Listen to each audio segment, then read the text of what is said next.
All right. Good morning, guys.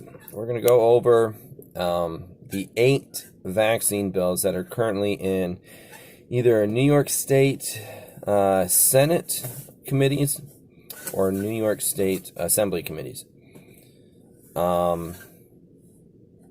There's 8 of them. Some are worse than others, but I'm not sure. I know, a lot of people are aware that there's something out there, but I don't know how many of you have actually looked into them. So I just wanted to do a brief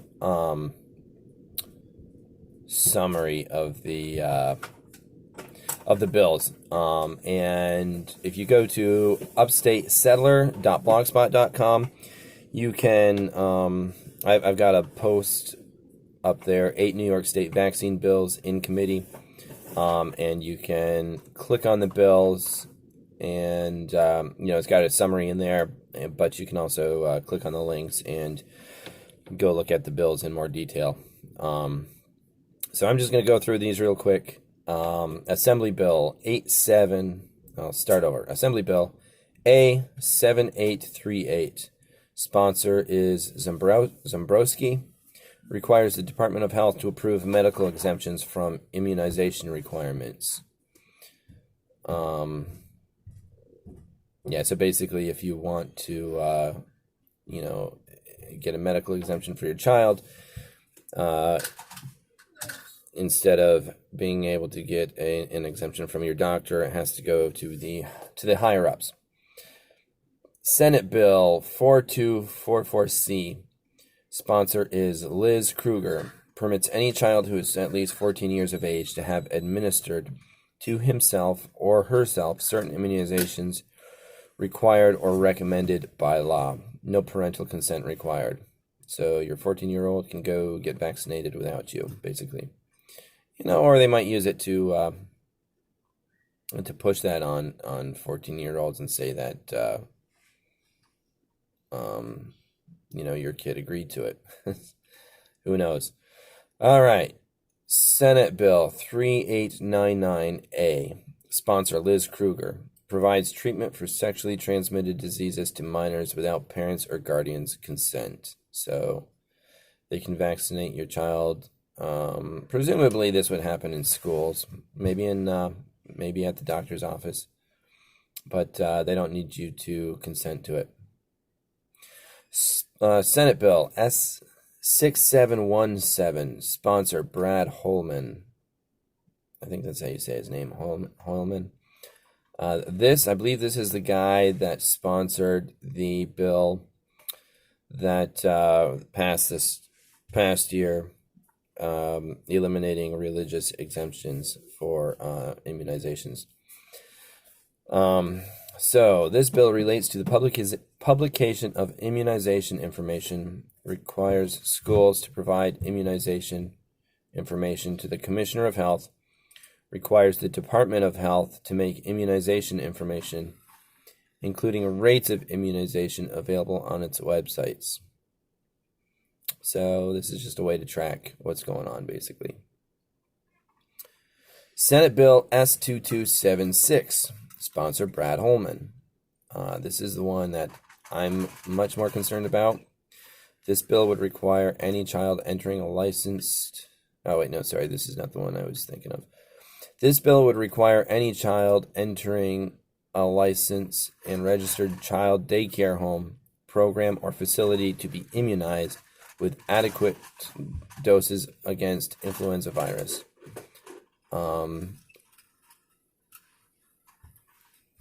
So there's that.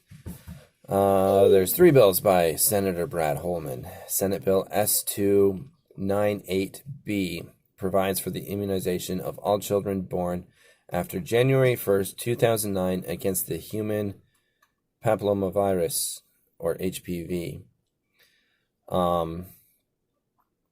That one, I believe when you look at it, it only applies to schools, public schools and such. But when you actually look at the text of the deal, I don't think that would apply to homeschoolers. Nevertheless, that one's pretty disconcerting. So I got some interesting ideas on how to tackle going up against this bill, but I'll get into that later. Assembly Bill 2841, sponsor Gunther.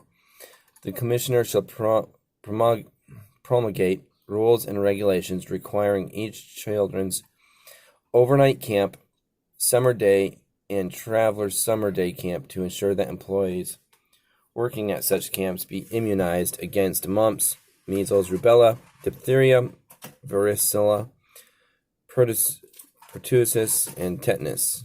I'm not sure if I'm pronouncing that right. Probably not. This subdivision shall not apply to employees who hold genuine and sincere religious beliefs, which are contrary to the practices required by this subdivision. So if you send your kids to camp, that's a concern. And then there's this bill. This is another one I'm more concerned about, but I mean, who knows?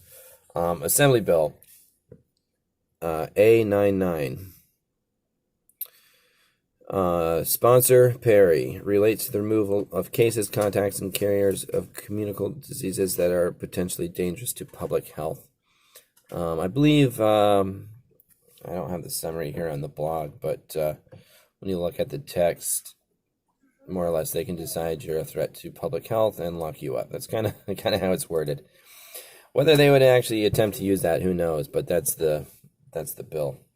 So, all right, guys, I just wanted to do a brief summary on that, and I'm going to try to do more of these videos live, but I'm not used to doing videos, so I got to kind of work into it.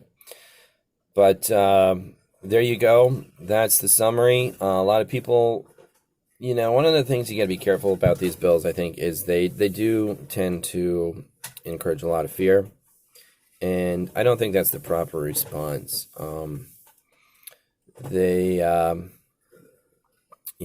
There's been stuff like this going on for years, and sometimes it just takes people saying, no, we're not going to do that, even if you guys make it law. And you don't have to be mean about it, you don't have to be rude about it, but you're firm. It's like, this is our kids, you're not putting that stuff in them. So I just encourage you not to freak out, to just step back and realize the world is not ending. But I think there are some ways to push back. That's why I've been encouraging people to really, I've started this email campaign. I've been a little slow in pushing it over the holidays, but that's something you can do. I'm starting out with emailing Senator Liz Krueger. And I want to, the next one I want to push back against is Senator Brad Holman. And I think if we can get some traction, if we can get some numbers up, I think we will have, I've got some ideas. I've got some ideas to, in how to do this that I think could be effective. But it takes people emailing. You got to email every single day. If you just send one email, they'll be like, okay, whatever, fine, and they'll ignore it. If they have 100 people emailing them every day, they're going to get a little annoyed. If they have 500 people emailing them every day, for a month at a time, for 2 months at a time, for 3 months at a time, whatever it takes, they might, I think they'll start to realize, maybe we can't do this. And like I said, I got some other ideas, some things I'll share with you guys down the road. But send that email. This is something you can do. Don't freak out. The world's not ending. Just send the email. And it seems like there was one other thing. But share it with your friends too. Anybody who's concerned about this stuff, share the email. I wrote an email up that you can send. Just send it every day. Put your name in there, and if you want to write your own email, that's fine. Just be respectful. Be respectful through this. But and these these New York State politicians, these New York State senators and assemblymen, these aren't big league politicians. This isn't Chuck Schumer. This isn't Nancy Pelosi or any of the I can't remember the big Senate Republican, the top tier Republican senator, but these guys, these people, are not well known in comparison to the U.S. Senators and representatives. So, I don't think a little bit of pushback goes a long ways. So, like I said, send the email, keep it respectful, and do it every day. All right, everyone, Happy New Year, and I look forward to going somewhere with this, and I'll have more up. Hope to have more up on a daily basis on the blog, upstatesettler.blogspot.com, as well as this YouTube channel. So stay tuned. All right. Happy New Year, everyone.